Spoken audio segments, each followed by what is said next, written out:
ನೀವೇನೇ ಶಿಕ್ಷೆ ಕೊಟ್ರು ನನಗೆ ಕೊಡಿ ಅಂಕಲ್. ಪಾಪ ಭಾರ್ಗವಿಗೆ ನಿಮ್ಮನ್ ಬಿಟ್ಟು ಬದುಕೋ ಶಕ್ತಿ ಇಲ್ಲ ಅಂಕಲ್.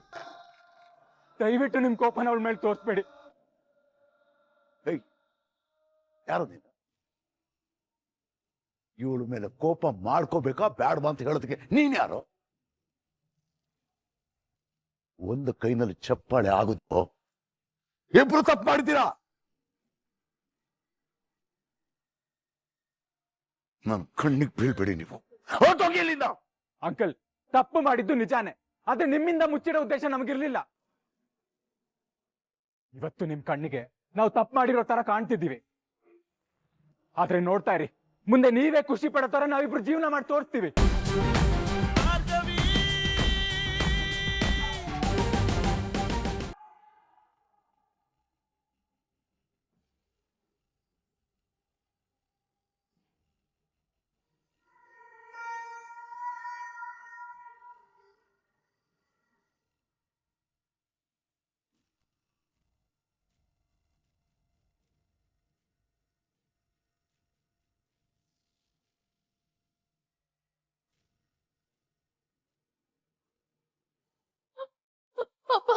ನಮ್ಮನ್ನ ಮೀರಿ ನಿರ್ಧಾರ ತಗೊಳ್ಳೋಷ್ಟು ದೊಡ್ಡವಳಾಗಿದ್ಯಾ ಅಂದ್ಮೇಲೆ ನಮ್ಮ ಅವಶ್ಯಕತೆ ನಿನಗಿಲ್ಲ ಅಂತ ಅರ್ಥ ಆಯ್ತು. ನಮಗೆ ನಂಬಿಕೆ ದ್ರೋಹ ಮಾಡಿದರ ಅವಶ್ಯಕತೆನೂ ಈ ಮನೆಗಿಲ್ಲ. ನಿನ್ನಂತವಳಿಗೆ ಈ ಮನೆಯಲ್ಲಿ ಜಾಗ ಇಲ್ಲ. ಇದೇ ತಪ್ಪನ್ನ ಅವತ್ತು ಮಕ್ಕ ಮಾಡಿದ್ಲು, ಇವತ್ತು ನೀನ್ ಮಾಡಿದ್ಯಾ. ಅವಳಿಗಾದ ಶಿಕ್ಷೆ ನಿನಗೂ ಆಗ್ಬೇಕಲ್ವಾ? ಅಂಕಲ್, ನನ್ ಮಾತು ಕೇಳಿ ಅಂಕಲ್. ಅಂಕಲ್, ಇವತ್ತಿನಿಂದ ನಿನ್ ಪಾಲಿಗೆ ನಾವ್ಯಾರೂ ಇಲ್ಲ.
ಭಾರ್ಗವಿನ್ ಕಳಿಸ್ಬೇಡ.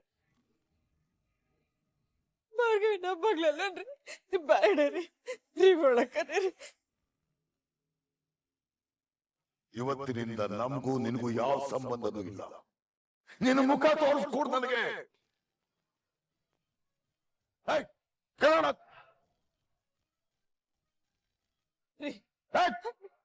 ಮಾತಾಡ ಹೋಗ, ಕರ್ಕೊಂಡೋಗು. ಅಪ್ಪ ಹಾಗನ್ಬೇಡಿ ಅಪ್ಪ, ನಿಮ್ದಮ್ಮಯ್ಯ ಅಂತೀನಪ್ಪ. ನಿಂತ್ಕೋ ಅಲ್ಲೇ. ನಿಮ್ಮನ್ನ ನೋಡ್ದೆ, ನಿಮ್ ಜೊತೆ ಮಾತಾಡ್ದೆ, ನನ್ ಕೈ ಬದುಕೋ ಶಕ್ತಿ ಇಲ್ಲ ಅಪ್ಪ. ಆದ್ರೆ ನಿನ್ ನೋಡ್ದೆ ಮಾತಾಡ್ದೆ ಬದುಕೋ ಶಕ್ತಿ ನಮ್ಗಿದೆ. ನೀನ್ ಇಲ್ಲಿಂದ ಹೋಗ್ತಲೇ ಇದ್ರೆ ನಾವೆಲ್ಲ ಈ ಊರೇ ಬಿಟ್ಟು ಹೋಗ್ತೇವೆ.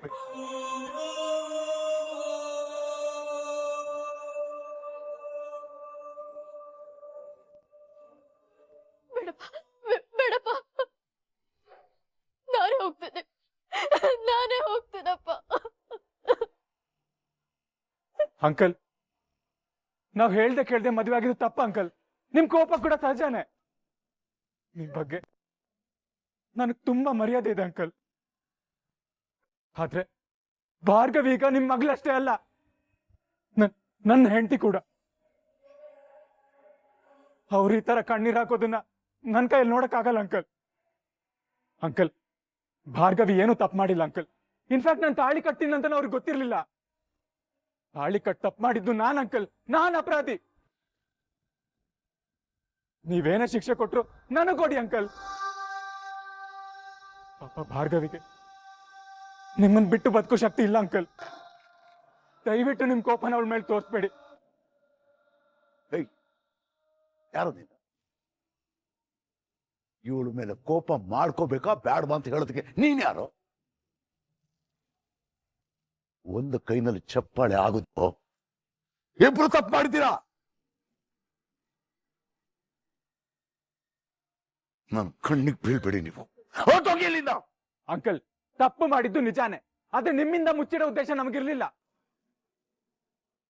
ಇವತ್ತು ನಿಮ್ ಕಣ್ಣಿಗೆ ನಾವು ತಪ್ಪು ಮಾಡಿರೋ ತರ ಕಾಣ್ತಿದ್ದೀವಿ, ಆದ್ರೆ ನೋಡ್ತಾ ಇರಿ, ಮುಂದೆ ನೀವೇ ಖುಷಿ ಪಡೋ ತರ ನಾವಿಬ್ರು ಜೀವನ ಮಾಡಿ ತೋರಿಸ್ತೀವಿ.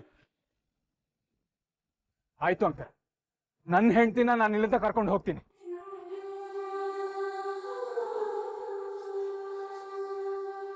ನೀವು ಅದೆಷ್ಟು ಪ್ರೀತಿಯಿಂದ ನೋಡ್ಕೋತಿದ್ರು ಅಷ್ಟೇ ಪ್ರೀತಿ ಕಾಳಜಿಯಿಂದ ನಾನ್ ನೋಡ್ಕೋತೀನಿ.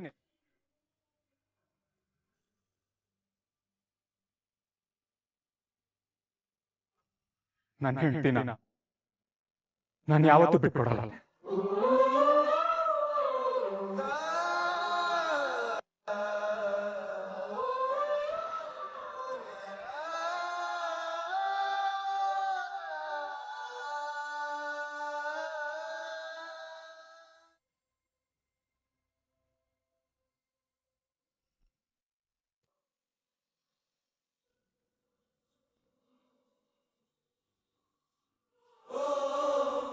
ಅಮ್ಮನ ಶುಂಠಿ ಕಾಫಿ ಇನ್ನೂ ಚೆನ್ನಾಗಿ ಕುದಿಲಿ.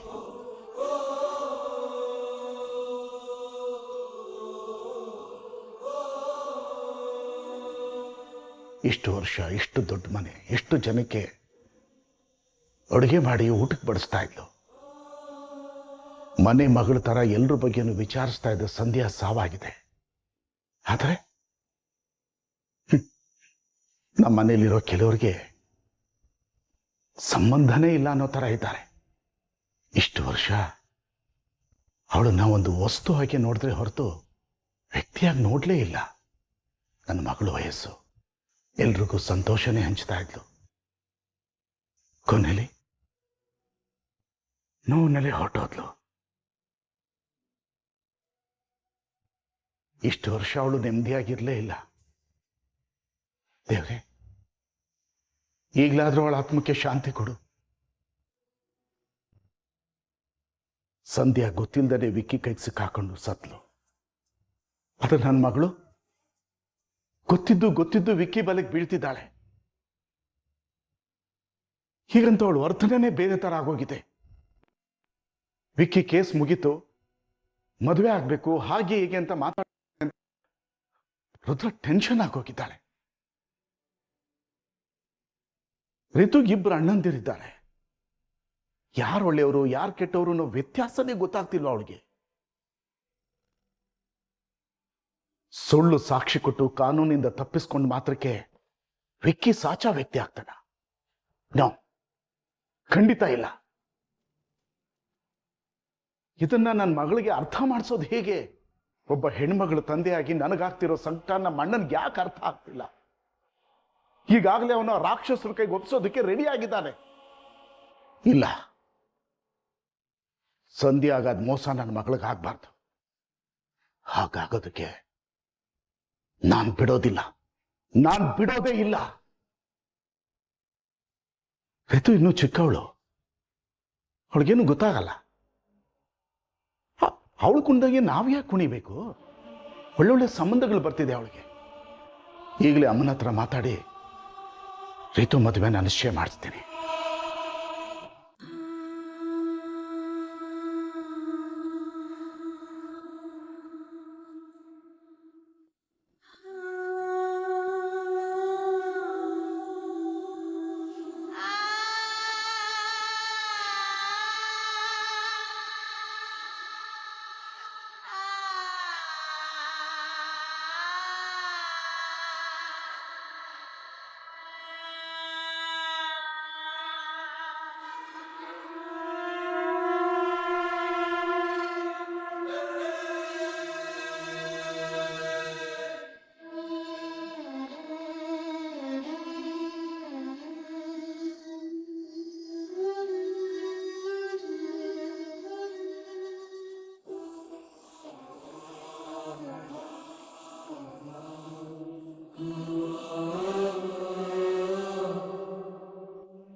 ಭಾರ್ಗವಿ ಹೊಟ್ಟೋಗ್ತಿದ್ದಾಳೆ ರೀ ಭಾರ್ಗವಿ